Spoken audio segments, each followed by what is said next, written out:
Le Club Camp s'est créé à l'initiative toute spéciale de 2 personnes qui ont lancé des petits questionnaires à gauche, à droite, dans les bourses de petites autos, en essayant de regrouper les gens qui étaient intéressés par les miniatures Peugeot.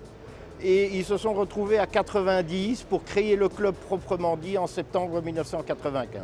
Aujourd'hui, nous sommes d'à peu près 400 adhérents, ça varie d'année en année, disons que c'est entre 350 et 420.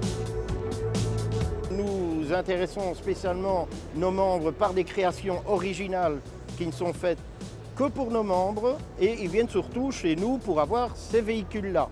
Ce sont des véhicules qui sont faits en très petite quantité, uniquement artisanaux et c'est évidemment beaucoup plus intéressant que des modèles qui sont fabriqués à des dizaines de milliers d'exemplaires par des industriels. Une voiture industrielle, c'est de l'ordre de entre 40 et 50 €, mais une voiture artisanale peut démarrer en boutique à peu près à 200 €. Je suis membre du camp depuis la création, puisque je suis membre fondateur. J'ai 5200 voitures à peu près, miniatures, qui sont toutes en vitrine. J'ai des pièces spéciales réservées dans le sous-sol. Il y a plusieurs types de modèles. Il y a les modèles industriels qu'on trouve dans le commerce. Par exemple, cette voiture-là, c'est une voiture que tout le monde peut acheter dans le commerce. Ça, c'est une voiture du commerce, mais que j'ai spécialement préparée pour Rétromobile, pour avoir une voiture qui correspondait à celle qui est exposée sur le stand.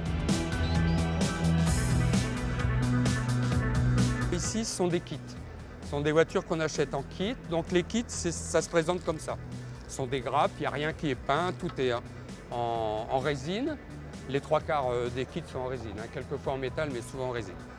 Ça, ce n'est pas vraiment un kit, c'est une voiture du commerce que j'ai entièrement refaite pour correspondre à la voiture qui se trouve derrière. Les peintures, j'utilise des bombes de voiture, essentiellement. Ça, sont des kits encore plus compliqués parce qu'il y a beaucoup de détails. Il y a les amortisseurs, il y a des choses comme ça à monter, donc ceux-là sont encore plus difficiles. Mais enfin, bon, disons entre 2 jours et 2 jours, 3 jours, selon, mais pas en travaillant constamment dessus, quoi.